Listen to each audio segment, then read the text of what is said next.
Hi everyone, Damien from Vanport Mechanical and Fire Sprinkler. Today I installed the new iWave-R air purifier in my furnace. So I went ahead and already installed it.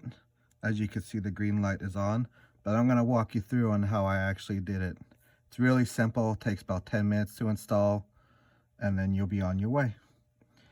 So the first thing I did was install these female butt connectors onto the white wire and onto the black wire, and then onto the ground wire.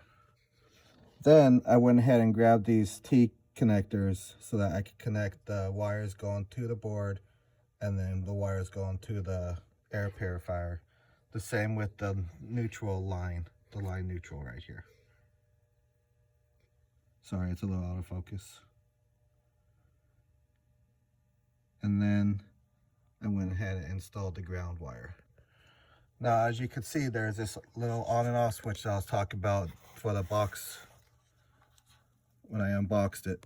When you go ahead and flip it off, the light turns off. And then you turn on, the light turns back on.